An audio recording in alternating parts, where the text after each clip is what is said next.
Welcome to today's session. We have Mr. Sanjit Singh Paul with us. Hemant would be introducing Sir in greater detail.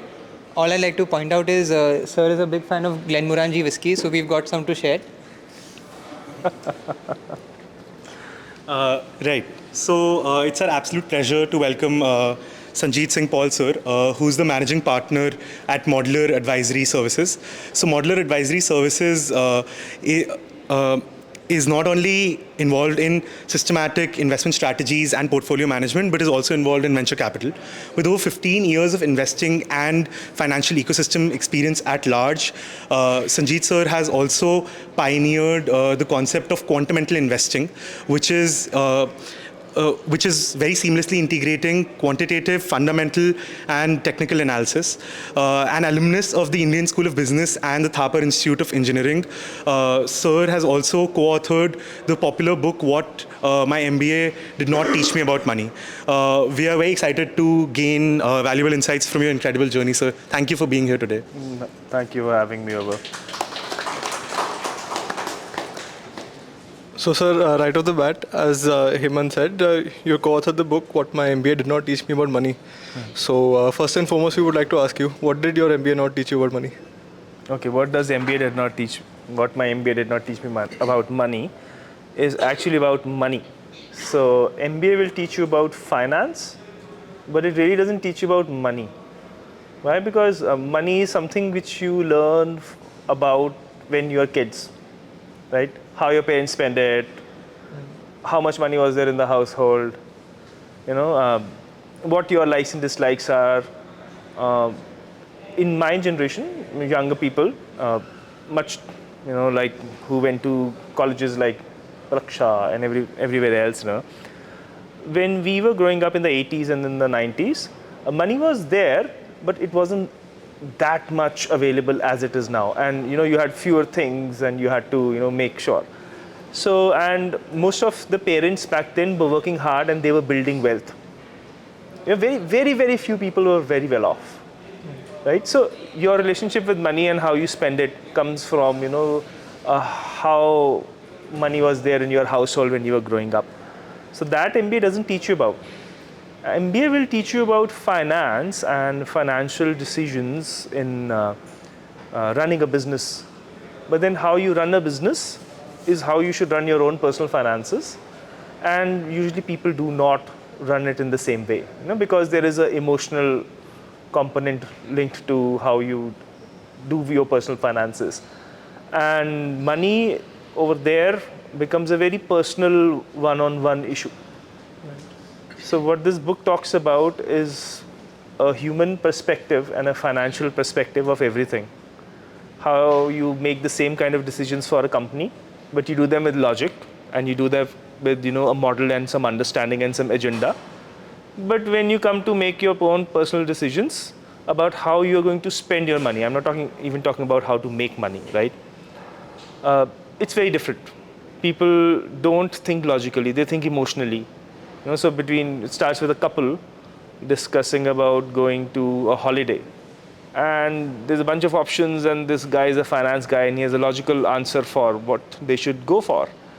But in the end, he agrees to what his wife wants to do, right? Of course, that thing is a little far away for you guys. You're all very young, right? Take your time to get married, right? But then that's how decisions, are emotionally overridden when you talk about money.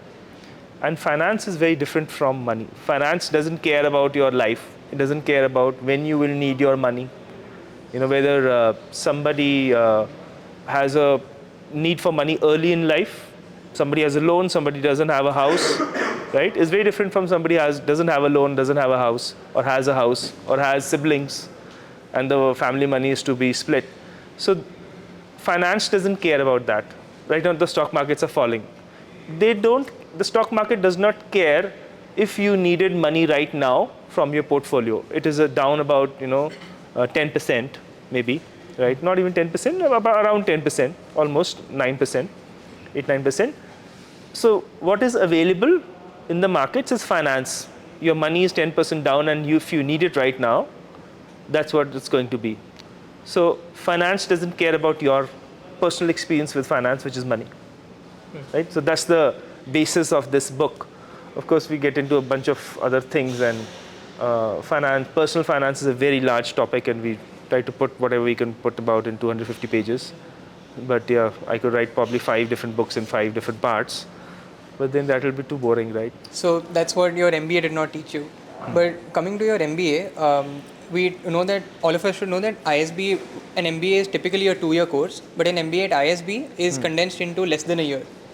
So Almost a year. right. So how did the student culture and academic culture at ISB, a condensed, very hectic life, how did that prepare you for life? So ISB is actually a 2-year course compressed into one. It's not a 1-year course. Right. Because the number of credits you take up is the same as that of a 2-year MBA. So what happens when you compress time? You live, a week is worth, a month in ISB, because everything is happening. So you get up, you go to your classes, then you do your assignments, you do your group meetings, you attend some sessions like these, or larger sessions with some big fellows coming, to give some very big talk. And then in the evening, you try to hit your gym also, and then have your social life also, doing parties or meeting friends or whatever. So what you'll probably do in a week, you'll probably do it in 2 days. So at ISB, we have an impossible trinity, which is called sleep, grades, and social life. You cannot have all 3. As simple as that. So if either you give up your sleep and you have a social life and you get your grades, or you give up your grades and you have a social life and you get your sleep. Not recommended. At least try for some grades, right? You're here, you paid your money, so learn something. That's how it works around. Okay, so I think now let's transition to the next part of the session. So, Sir has been involved in investing in private as well as public companies at the same time. So, I think we should probably focus on this aspect. It was quite interesting to us when we were going through your profile. So, what do you think are the biggest differences in terms of the due diligence while investing in a public company versus a private company? It's availability and authenticity. 2 things. So in a public company, information will be easily available and it will be authentic, right? But you may not have access to the management. They will not talk to everybody. Management will probably talk to some big brokers, analysts, give out some information, or they will give out information as and when they want to. On the other spectrum, in a private investment, availability is an issue. You don't have a database to compare company A or deal A with its alternatives. So say if you want to put money in a defense stock, which is a listed company, you'll have an option, A, B, C, D. There are 5 defense companies or maybe 10 defense companies. Go to the US, you'll have 25 defense companies. And you can figure out whether you want to put money here or not, right? And you can compare. In a private company, in a private investment, you can't compare, because only the person or the deal which is coming to you will give you access to their information. So the third thing is access. Availability, they may not or may not have numbers available in a format which you will understand. So every private company, especially in the early stages, are directed by the CAs of their companies. And CAs really mix it up. There is no standard format they will follow to give you information. You will ask them to give information in a certain format, right? But it's available as it is, and you have to figure it out. And then the second thing is authenticity, right? So you might get books which are cooked. And this doesn't just happen in India or in any country. It happens all over the world. Even in the US, you've had companies who've cooked books for a very long time. And then only later you get to know, the books were cooked. Somebody knew, but they kept shut because, the bull was running and nobody wanted to bail the cat in front of the running bull, right? So access, availability, authenticity. These are the 3 things. At one end of the spectrum, you will not have access, but you'll have availability and it will be audited. But it can also be, bad information which is audited. You have had auditors where auditors passed in on some information, checked, boxed it, signed it, stamped it, but it was the wrong information. And then you've had big, lawsuits against them and everything else. And on the other end, you might have access to the founder because the founder wants your money, right? But they may not be giving out authentic information, and information may not be available, right? So that's how due diligence works on both spectrums. availability, access, and authenticity. But as I said, it's like an impossible trinity again. You will have two, but may not have the third, and you might have to figure out whether it's somewhere in between. And then you have to have your own experience doing these deals, and your due diligence team has to have experience to understand where in the spectrum this information lies, and what you need to discover more when you are making a private, deal. And then in public markets, you have to have a model, right? And the model will also evolve as companies, technologies, and ways of doing business and models of doing business change. You will have to change according with them. So just to follow up on that, so like you mentioned, there's a lot of differences in private and public market investing. So naturally, that would involve a lot of context switching on a daily basis. So in terms of your team, do you have dedicated teams that target specific kinds of investments, public versus private, or is everyone involved in a bit of everything? Team, see, it really depends on the model you are using, right? For example, we do quantamental investing in public and private. In quantamental investing, what we do, instead of having people dig information, we use a Venn diagram. This is what we expect from quantitative factors to work for us. This is what we expect from fundamental factors, fundamental information to work for us, and overlap, and see what is the overlapping part. So what that does, it automatically does due diligence. Whenever you want to buy a stock, the whole process of buying a stock, zeroing down on something, is basically a due diligence process only, right? In terms of public markets, if you figure out your model right, then you don't need a lot of people. You can get databases easily, and then you can just access information from there and process it in a certain way using an Excel sheet. The best thing for a finance person is Excel sheet, right? And then see what it works. When you guys do data science, that's what it is all about. Investing is all data science, right? Of course, if the data is a little random, more random than the regular data in any other physical world data, right? Like heights of people is not random. It has a nice curve, but financial markets are long-tailed, right? On the other side, yes, you need people. So you have an analyst, but the analyst will only understand and process information in the way you tell them to. The analyst is a young fellow, right? You can't have a very senior fellow process that information. It's very expensive to hire a senior fellow. So you have to have an analyst who wants to learn, but they will learn in the way, in the model you tell them, the general partner tells them, right? Of course, I'm not the general partner. My partner is the general partner. I look more towards the public markets, right? More towards the quantitative side. But yes, that's the way to go about it. So an analyst is a universal resource.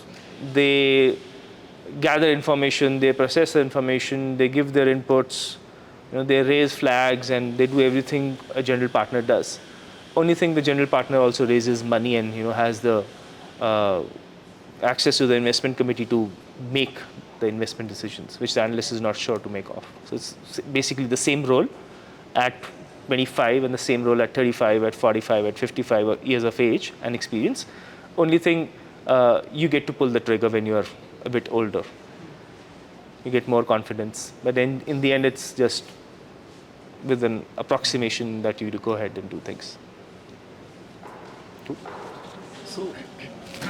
So just continuing with the public versus private theme, what are some common traits that you see in startups that achieve sustainable growth, and do these differ in any way to like public companies who also grow sustainably? So public and private is actually a matter of size, right? If you have a very large company, which is a limited company but is not gone public still, right? Say for example NSE, right? It is almost like a public real estate company. It tries to go an IPO, but some or the other issue comes up. how the traits of this company are different from a startup. See, a startup is more focused on one set of tasks, right? It's a lot focused on being able to survive. Next winter, next winter, next winter, right? You have to have your food, you have to have your, funds to pay your salaries, and then you also have to adapt and see what works and what doesn't work. A public sector company, when it comes for an IPO, is usually something which is in a stable state. So it's only a state, it's a continuous spectrum, right? So traits will have to change from survival to sustainability of profit. Get a point? So what works for a private company, a small company of a certain size, let's not say public or private, because if it's not gone on IPO, then that's a technical term. Right. Let's say size. So a small size bootstrapped company to a funded company to a Series D company, right, to a pre-IPO and a post-IPO and 30-year post-IPO or 50-year post-IPO company, the traits will change. You will have to see what works to survive in the early stages and what works to sustain in the middle stages and to thrive in the later stages. Right? You might not have that much innovation in the later stages, but you will have market reach and market access. So your problem will change from having the product to distributing it. And in the early stages, it will be whether the product is liked by people or not. And then if we have a product, can we keep the company alive or not with basic revenue? Right? So traits will keep on evolving. Right, sir. So, I mean, there are a lot of factors to a startup's growth. And learning more about entrepreneurship. So, a lot of you have taken up the entrepreneurship minor, and that's what we want to, deep dive into. So, firstly, sir, if you were 20-year-olds today, and you had to start a company, what startup would you begin? See, unless until I have a great conviction in what I want to start up, I won't start up a company. So 20 years ago, starting up a company was a big risk. You were looked down upon. I was discussing this. And it was like, I was joking that if 20 years ago you were an entrepreneur, people would look down upon you. And the joke would be, ki ladki kaun dega? Right? Ki not sustainable. Won't make money. Doesn't work out well. What will you do then?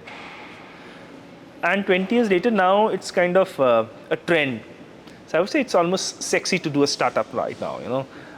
There's more machoism, being a macho person, and it's not just for men; it's for women, for any young person. You can be a star if you're doing a startup.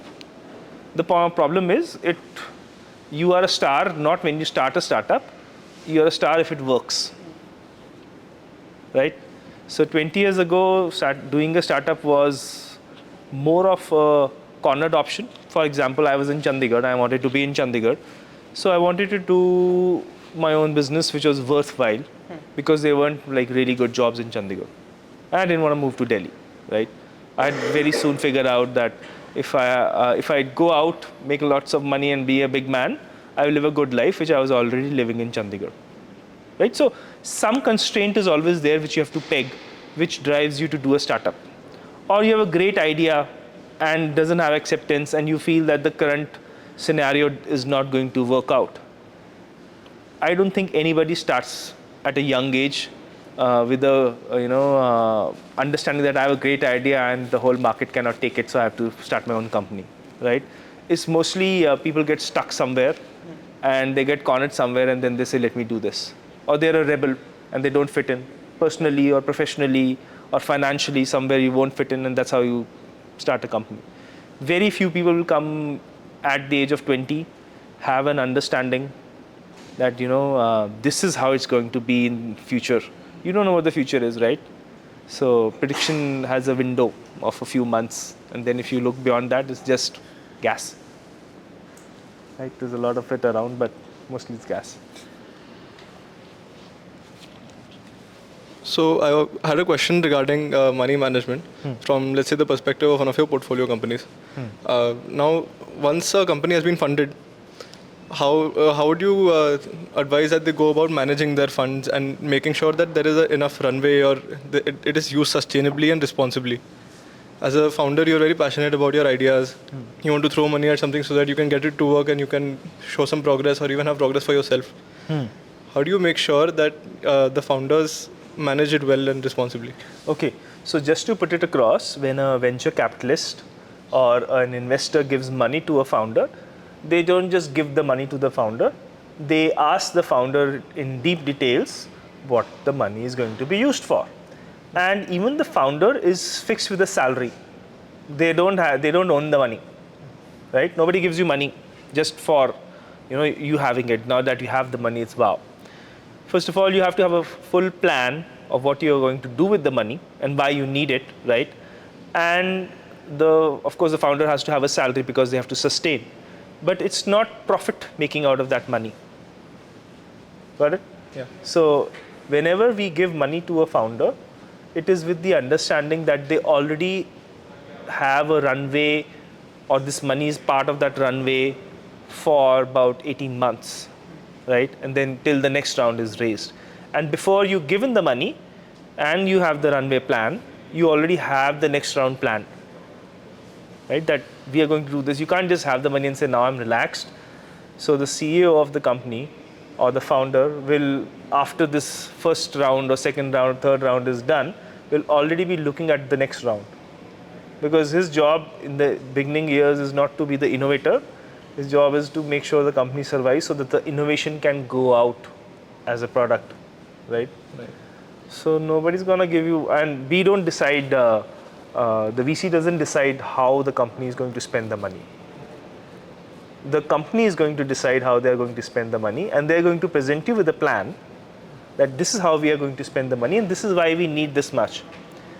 And apart from the due diligence, we also, when we evaluate a company, we see whether what the plan they have is actually viable or not. That's just the experience, talking in. That you think that you will need, say, 1 crore ka burn per month, but the actual burn to do this, in a similar model was about 2.5 crores.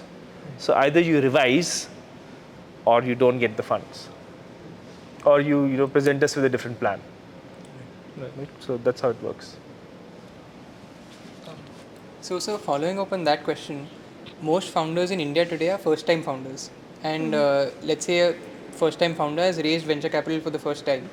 How should they go about managing the money? Because till now they've only managed their personal finances.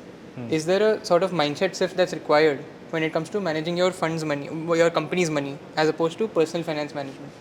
Okay, so personal finance management is also very important for founders, because if your founder is dead, right, because he didn't have food or wasn't taking a bath and he fell sick, right, that's not going to work out. So personal finance is also something which we look into our founders, whether this guy will be able to ride the time is required. And of course, as I said, before managing the money, you have to present the plan beforehand to the VC with what are you going to do with the money, right? So mindset shift. Personal finances have to be taken care beforehand, and as I said, you have to be alive to run a company. And the plan is presented beforehand of what is going to be done with the money, not later on. So there is no shift after getting the money. The shift is before getting the money, and then the money comes in. Right. So first-time founders, we'll have to see what the founder is provisioning for their own salary, right? And if, say, for example, the money isn't enough, and the founder needs to live in a different city to have a downsized living, that also works, right? But usually, where all the hub is, cost of living is, it's essential for a tech company to be in a tech hub. For example, Bangalore, cost of living goes very high. So when you're going to hire people, they're also going to demand more salaries. Yeah, everything is an equation. Sometimes it's easy times, sometimes it's tough times. So no shift afterwards. The plan is beforehand. So I think on the topic of entrepreneurship we're discussing, so a lot of individuals here also would be looking to start their own companies at some point in time. So I think one of the important steps in that process is finding a mentor to advise you on how to go about this. So perhaps when you were starting your own company, was there anyone influential that sort of mentored you along the way, and how did you perhaps approach them? If you could give us some insights on that. Okay. So mentor. Everybody will have a different journey for the mentor. Mostly a mentor will be somebody who's interested in your line and can manage the time to give it to you. Now, in my case, if I talk in terms of markets, in terms of skills, I was when I started my trading journey, in 2006, I was used to trade with a broker, with a brokerage firm. So I learned a bunch of things over there, and mostly in my line of work, the skills is something you have to figure out on your own. Nobody teaches you how to trade because everybody's a smart person and everybody has a different way of doing it.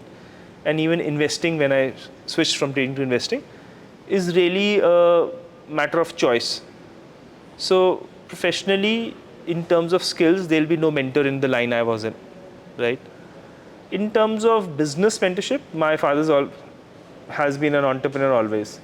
So he got into his own business at an era when nobody used to get into their own business. And again, it was, you had to have that mindset or of not doing a job, because back then jobs weren't so sexy also. There used to be government jobs, and private jobs were really looked down upon in the 70s, right? So my father was an entrepreneur, and whenever I had to have a structural problem of dealing with somebody, or structuring a way, trying to divide the pie between two people and how to make it larger, or how to set up a goal between two people or an agreement, I would go to him.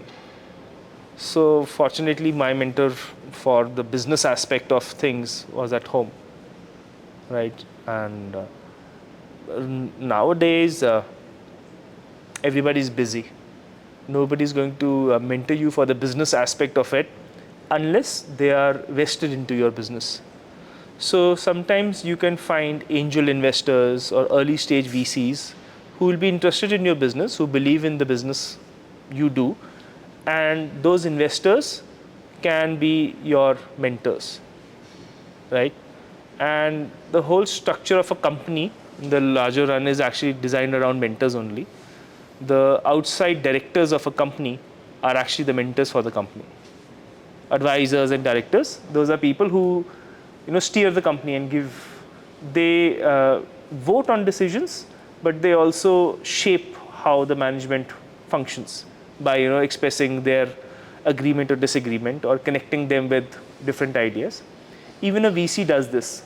A VC will also shape your, or give you nudges here and there by connecting you with the right people or discussing your problem, but they have a vested interest. So the best mentors are the ones who are experienced but have a vested interest in your work. Free advice is good to have, it makes you feel nice, but is only free advice, right? So you can have a session and you can have a 2-3 hours, in a month or in a year with somebody for free advice.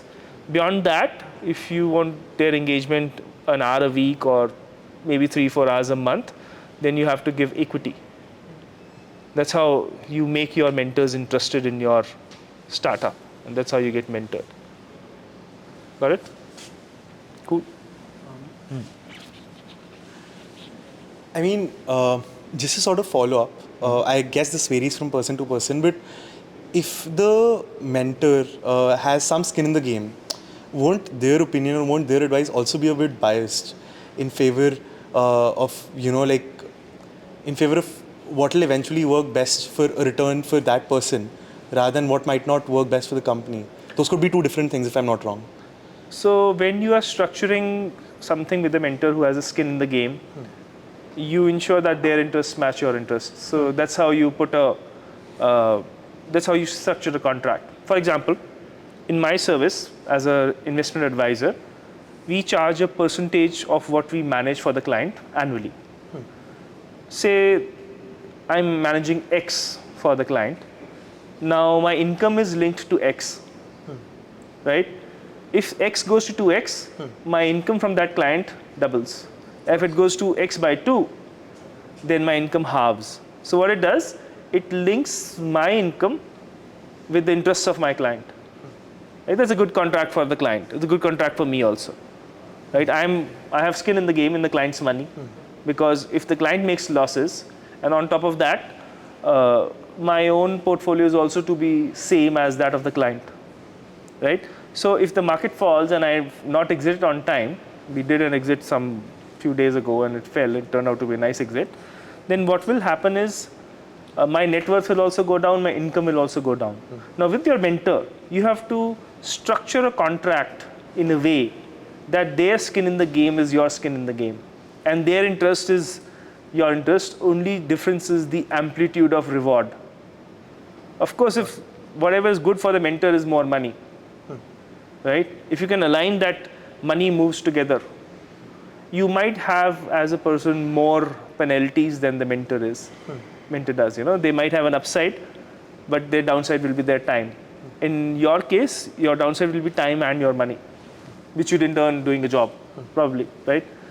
So that is going to be a little different, but mostly your mentor has to be aligned through the contract of engagement with you as a founder. So as a founder also, you have to be smart that you go to people who have your interest, which is their interest. And it can't be out of good feelings. Fine, you like talking to somebody. Sometimes, as I said, maybe an hour or 2 hours in a year or 5 hours in a year, they will entertain you because they like you or they see potential in you. But beyond that, if you want continuous engagement as for an advisor or a mentor, then they have to have the same interest as you, which 99.9% is money, right? Of course, somebody will say that it's for the society. Yes, people will do it for society, but then their engagement will be as much lesser than if it's for money. So best is to find mentors who believe in your idea and believe that when you make money, they will also make money. And that's what you want, right? That's the primary agenda of a startup. Of course, you can have other agendas also, like giving back to the society or solving a big problem for the society. But then those agendas will also not work if you're not making money. So anyway, when you do a business, even if you want to do it for the society, you still have to make money to sustain and pay salaries, because NGOs also have to pay salaries, right?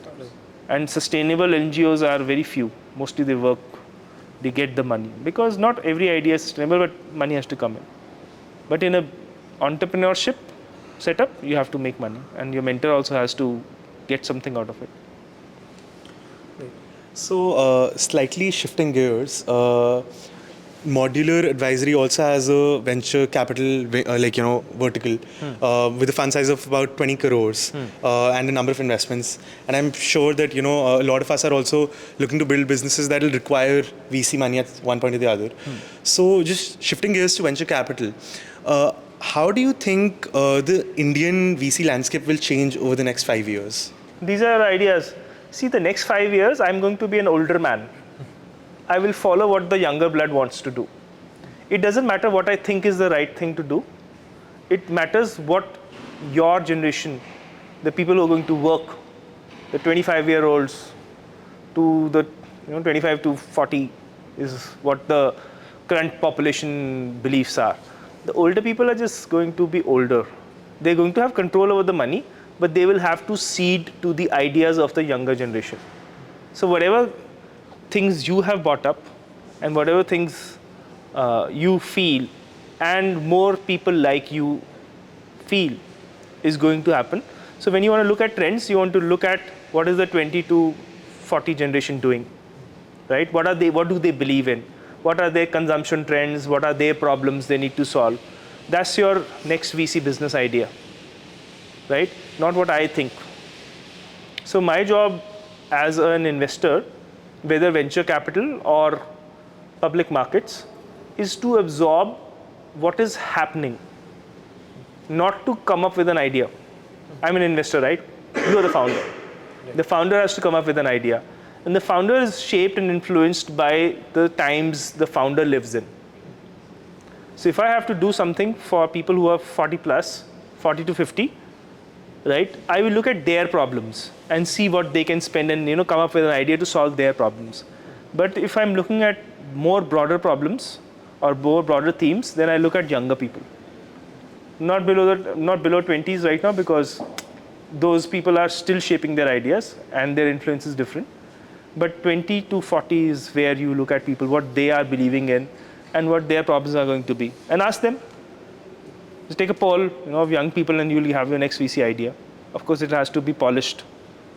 And then you have to get to do due diligence. It's quite a painful process, that what will actually work and whether founder is worth it or not, whether the team is worth it or not, whether funding is going to come, whether there's some legal problem or not. All those things will come. So those are later. But the ideas and the direction come from the younger people. You guys, for now.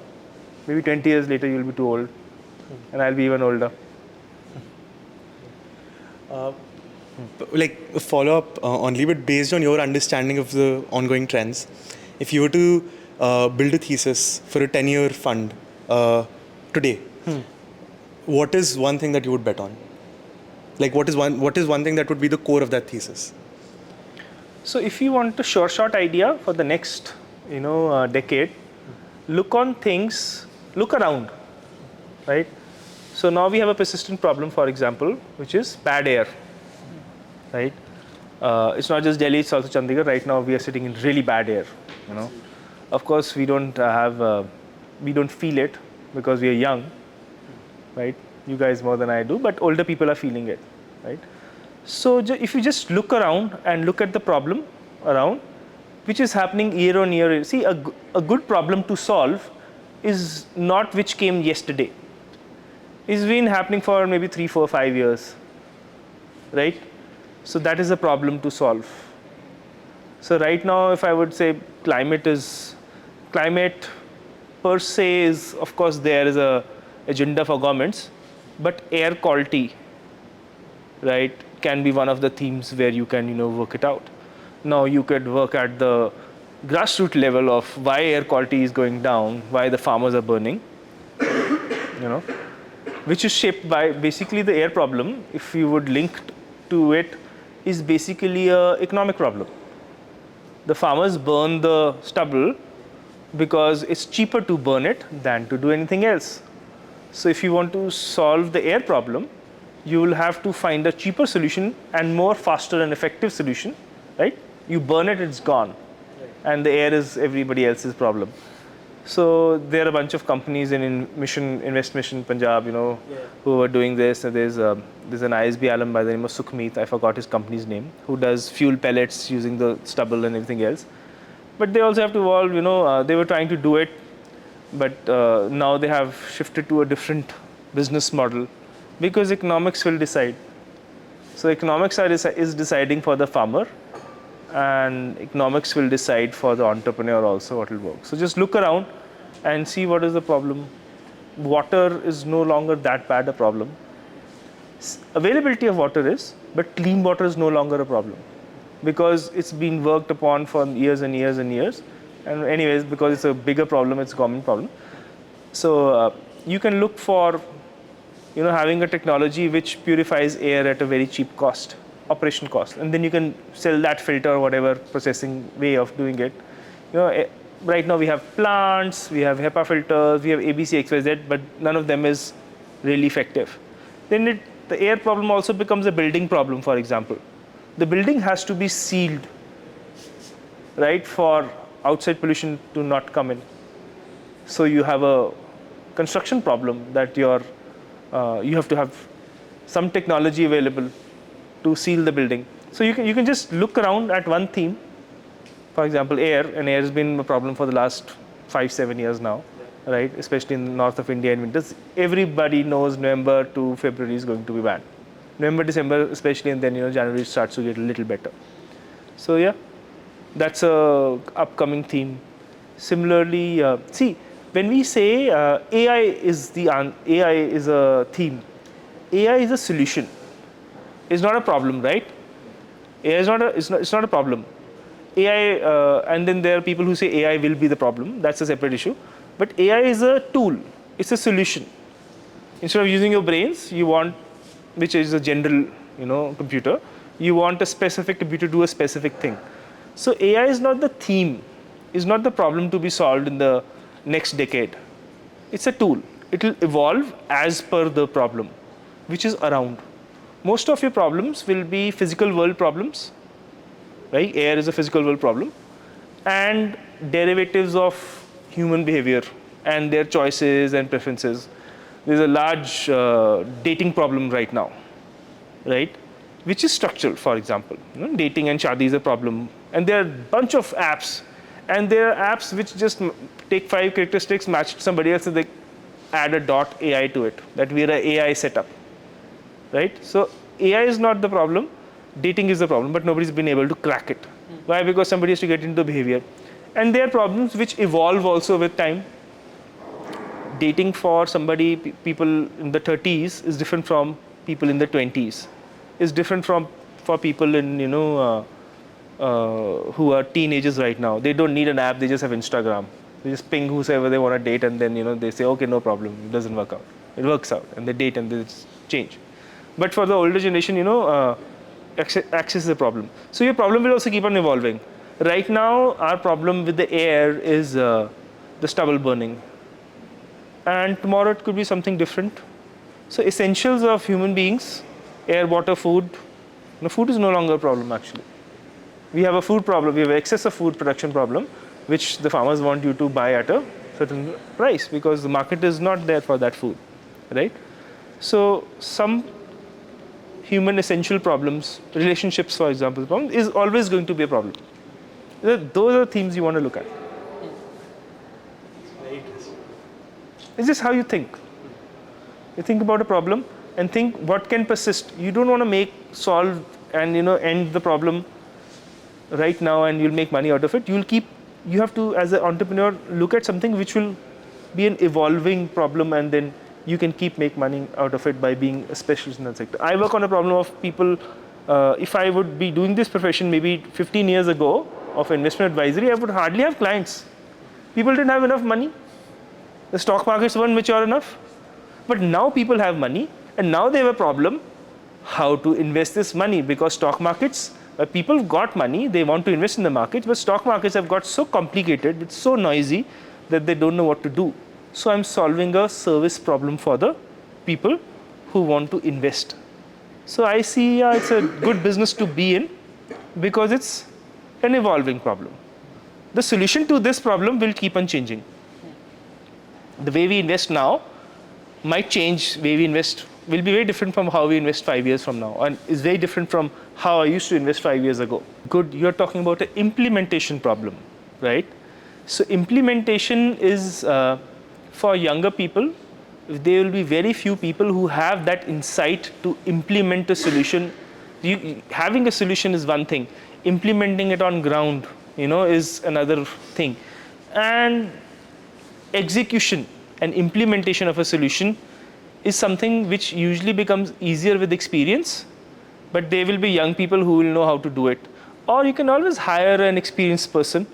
You can find out, you can make that spray. There's a spray which biodegrades the stubble, right? But it doesn't do it fast enough.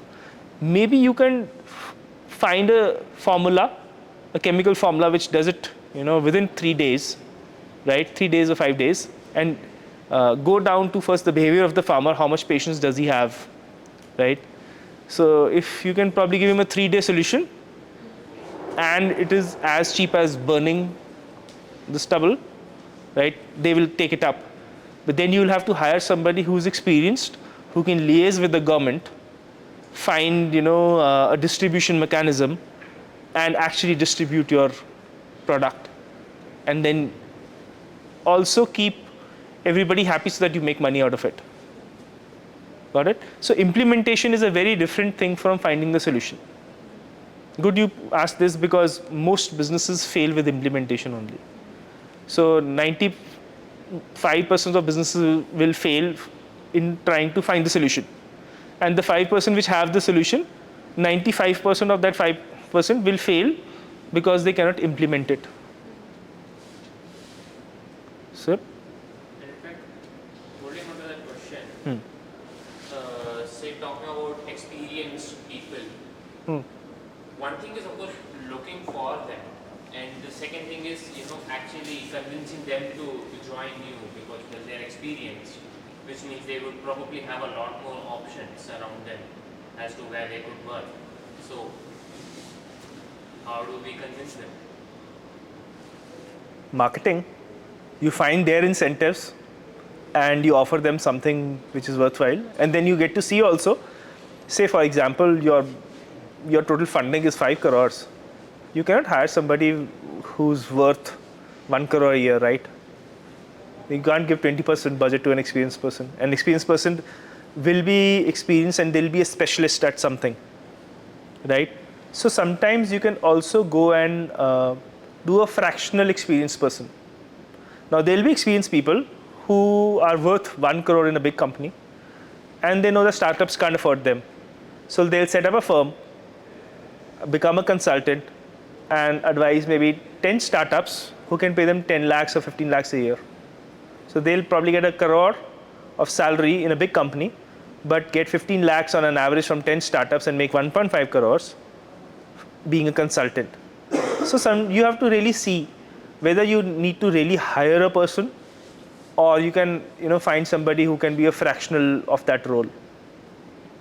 Right? So CFOs and a bunch of stuff your VC also does for you because he has vested interest, right?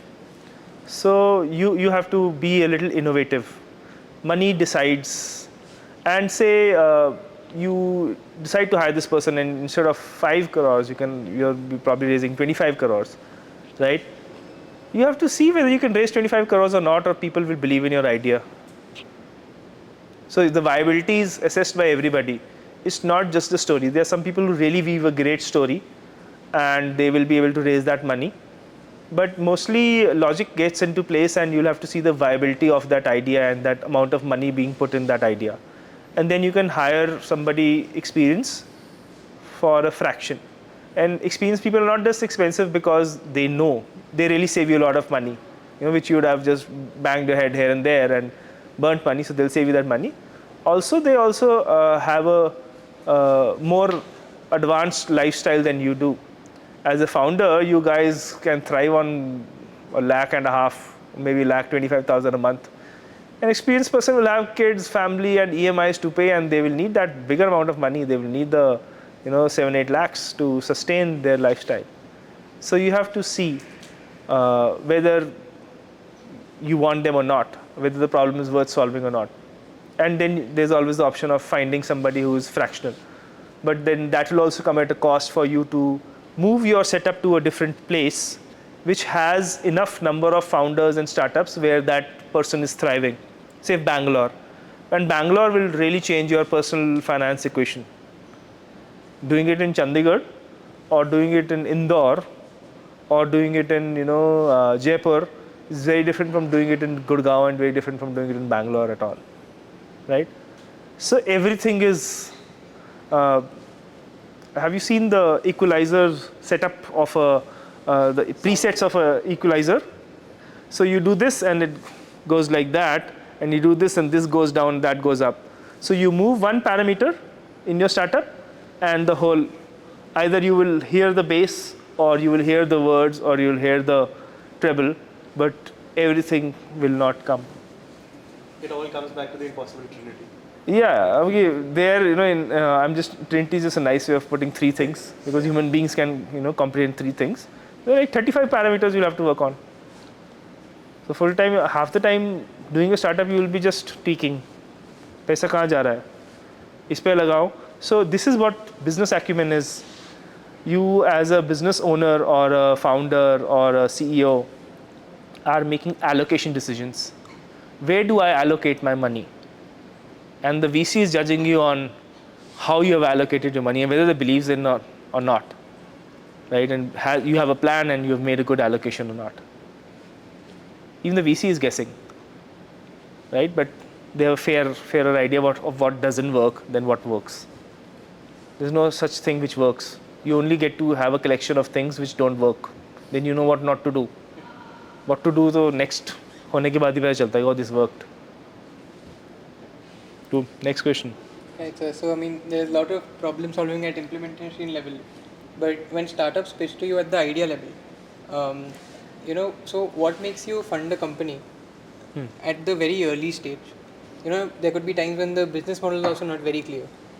So how would you as an investor gauge the founder of the company when investing at a very early stage?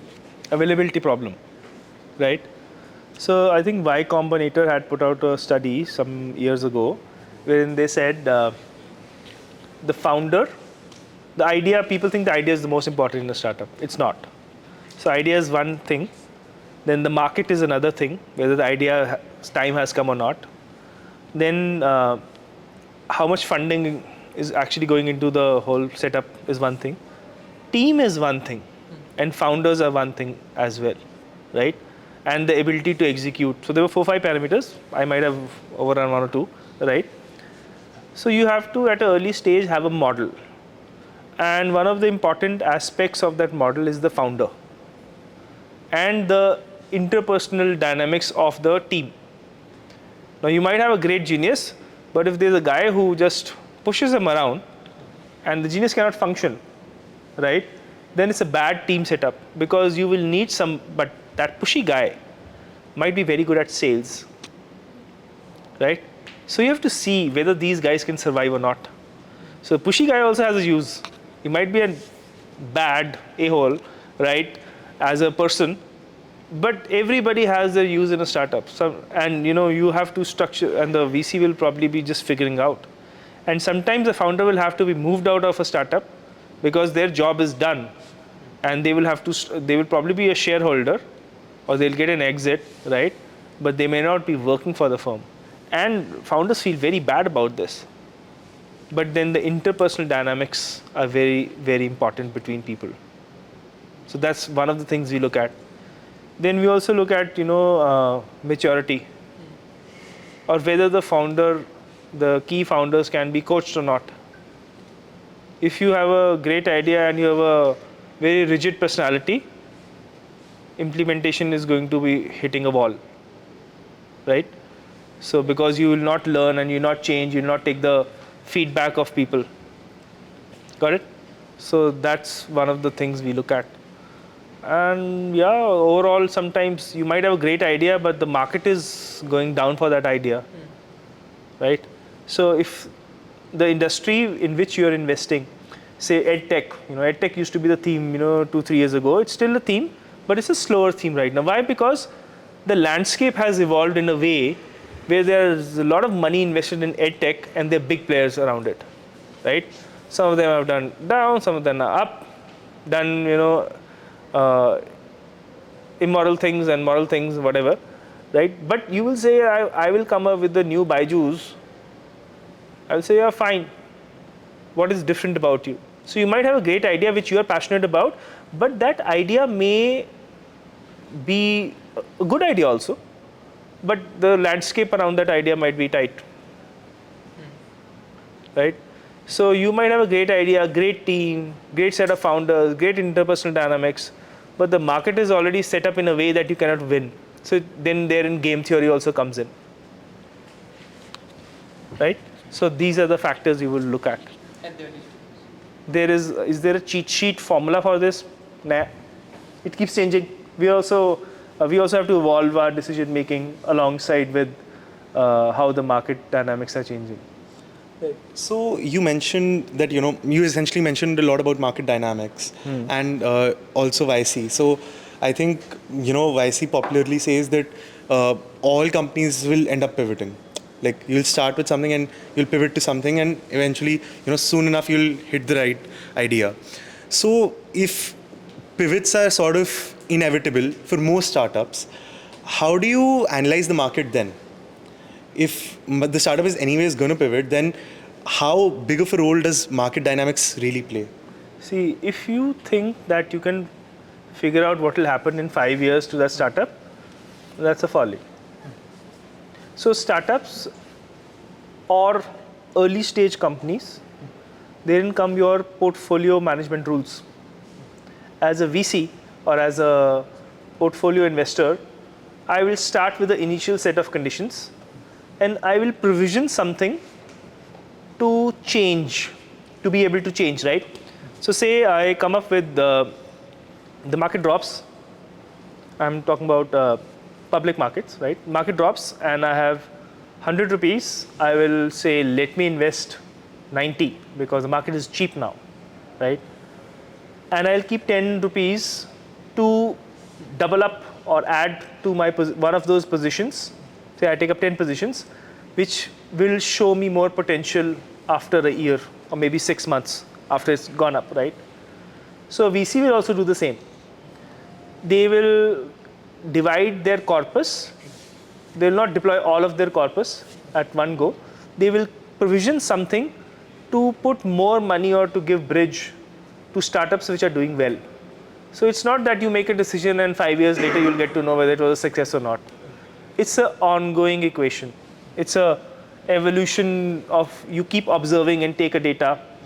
You started with a certain parameters in mind about a startup, and you thought the dynamics were good for a team, but later out something changes, right? Personal circumstances change for people, and somebody has a health issue, somebody has a relationship issue, somebody has a financial issue, and the startup can get rock and roll, rolling around here there. It can get jittery. So what you want to do maybe 6 months later, that excess capital you want to see of the 10 startups I put money in, these 3 I'll fund more because they look more promising. But there's no right answer that this will happen. Eventually it will be an event-driven outcome. And sometimes events will be out of your own control. Something from the outside will happen. Some change, some regulation change will happen, or some war is happening and you cannot, you've cut relations with that country and most of what you did was exporting and now you can't export, right? So this happened with drones. There was a entrepreneur I knew who used to import drones from China, repurpose them, write their software, sell them to Brazil and Africa and everywhere else, right? And he was quite good at it. And he used to do deals worth 1-2 crores, right? And the moment this fellow did a bigger deal of about 5 crores, the shipment came to India and the government passed a law that drones are no longer legal in India. They are a regulated commodity. And his shipment was at the port and it wasn't released. And for the 5 crores he had put in, which was a good amount of capital for him, got wiped out, right? Now I was an investor in this startup in drones at that point of time. I was doing really well. I was like, wow, this is going to be my, technological unicorn. It'll go big. And the government decided to just spoil the party. Came and kicked your sandcastle before it was cemented. So now you have a rubble, right? So there is no right answer. So when you want to find the right ones, you have to provision in your portfolio at the beginning with rules that what if things go bad, right? Then you have to, how can I change my stance? See, in public markets, you can just sell your position and take your cash out with whatever loss and then repurpose it. But in private investments, you cannot do that. You cannot just exit a startup, right? So you might have to write it off. So that's why you make maybe 100 investments and 5 will, yield something and 1 will really make you big money. So you have to start with a way. So if you have a small fund, say 2 crores, don't go for VC investments. Have at least 20 crores before you can, say something will work out, because you have to have smaller packets to invest. Thank you. Leveraging the sort of power law distribution so that. Oh yes. Me and Bhavish are writing a book, so we'll explain you the power law and large caps to, early stage startups, right? So in statistics, it's skewness and kurtosis, right? So you want the smaller cap you go, the higher is the skewness and kurtosis. Fatter tails are good things to work. The real world, the investing world doesn't work on normal distributions. It works on fat tails and skewed distributions. I think all of us can relate to that because I think we're just Yeah. statistics codes. It's like now he's talking something like which is making sense. Huh? So when your distribution on the x-axis is going to be profitability, right? and on the y-axis is going to be number of startups. So when you're doing public markets, you will have profitability, yes, in most of your trades, but they will all be average profit. So you'll have a thicker, center, and very, very, very few companies at the tail, which will probably make a 25%, right? And as a manager, money manager, you're trying to hit that tail only. But when you do startups, your distribution goes from normal to exponential, where most of your startups will not make money, will be around here, and they'll be negative also. So that exponential curve will actually be behind the center point on the x-axis. Most of your startups will be making a loss. And those two startups, because when you go down there, the area gets thinner and thinner and thinner, right? I would love the area to go this big, then I would become a billionaire overnight. Maybe in 5 years, we're doing that. But it becomes thinner and thinner at the tail end. The tails become thinner, thinner, but longer. Skewness and kurtosis, right? And then you'll have one company, so your N has to be large. So if you had to explain this to, say, a 10-year-old, how would you go about explaining the power law? How different companies will probably vary on this graph? To explain to a 10-year-old, I will have to think in the vocabulary and the needs of a 10-year-old, right? You've heard about the marshmallow test, right? Yeah. That's for even younger people. So you will have to tell them that with time, the longer you wait, the more marshmallows will come, right?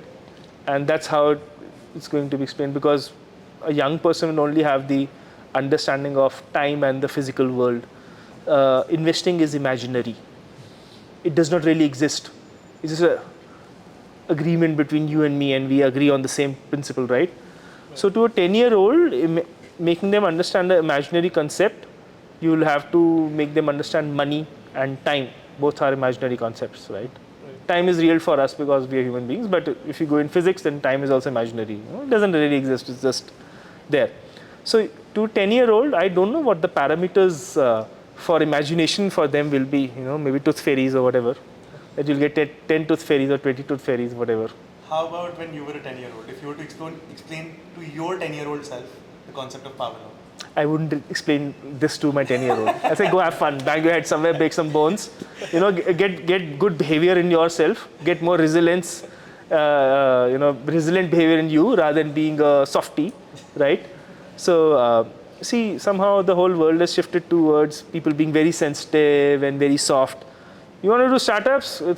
You get out there and you get slapped left, right, center. Nobody gives a damn about your feelings, right? And startups are, most founders are very depressed. They are single. Their parents don't support them. They don't have a salary. They see people doing jobs their age, doing really well. And it's very depressing.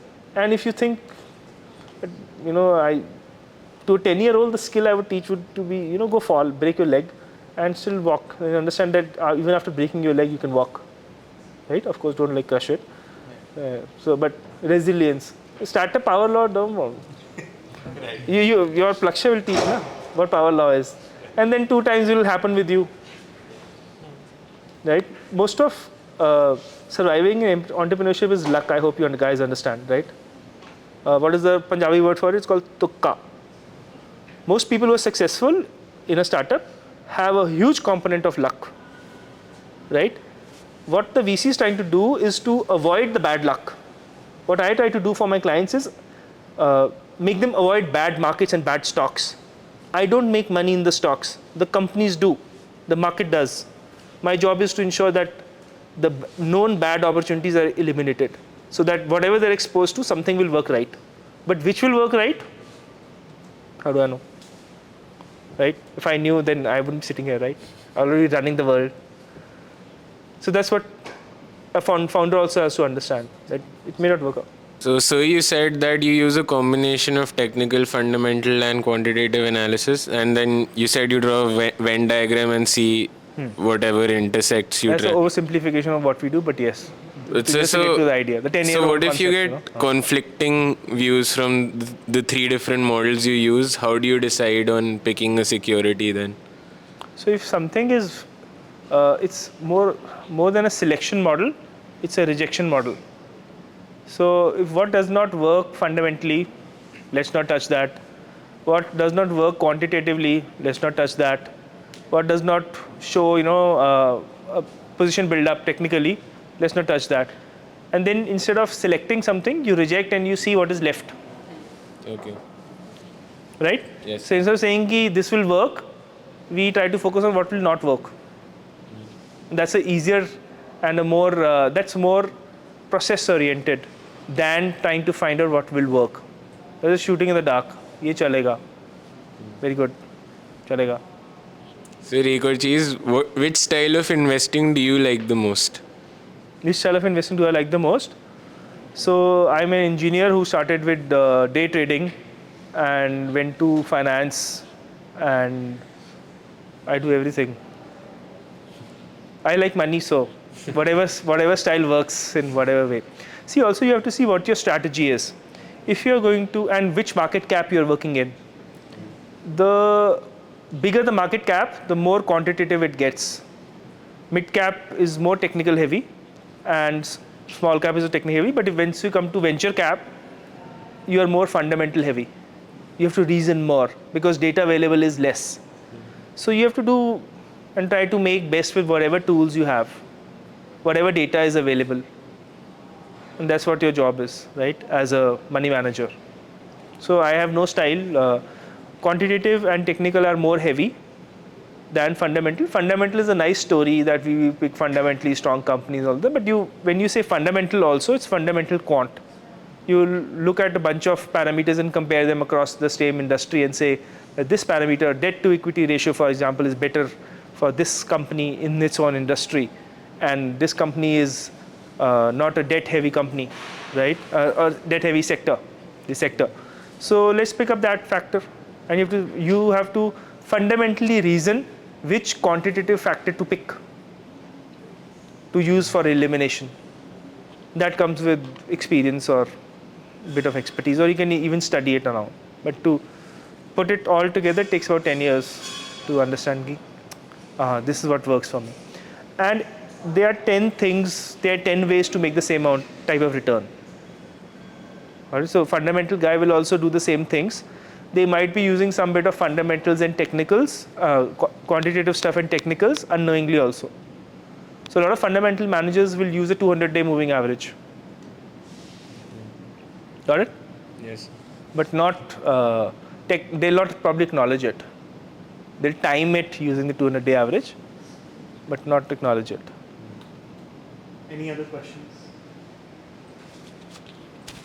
So you were speaking about the power law in investing, and it's mostly like a spray and pray approach, right? It's mostly like a spray and pray approach to say Spray and pray. like put in capital into many ventures or startups and one or two might take off. So do you, like, as an investor, do you think of the catastrophe where even one or two might not work in as a fund manager? Absolutely, absolutely. Careers are built and lost over, bad luck, right? But then you should also then consider whether you're in the right profession or not, right? So if you did it once and it didn't work out, you did it twice, it didn't work out, then you should think maybe you don't have the talent for it, right? So selection is not a talent. You have to be generally in the right direction, but you can't have a exact point to reach, right? You should have the right direction, and you should know which directions to avoid. As I was telling, right? It's elimination, not selection. And after everything is eliminated and you're left with 10 or 15 companies, then you can't say that this will work. Then if you pick up 2 companies, then you should be fired, right? Because your job was to come out to those 10 companies which can work. And it's mostly it's a relay race. One company will run, and then the other will run and go flat, and the third one will run, right? If you've done your elimination properly. But if you picked up shitty companies, then yeah, there's spray and pray. So, but how does the money equation sit in with the LPs as a investor, as a VC, if that such things goes on to happen? See, the founder is selling to the VC. The VC is selling to the LP. The LP can directly go to the founder, but they believe that it's better to go through a VC because the VC can structure it well. and do it full time. So most of the people I give advice to are, I'm not smarter than them. I just do this full time. Right? So LPs will value a VC because the VC does it full time. Thank you, sir. Thank you very much. Fair enough. I think all of us learned a lot. And I think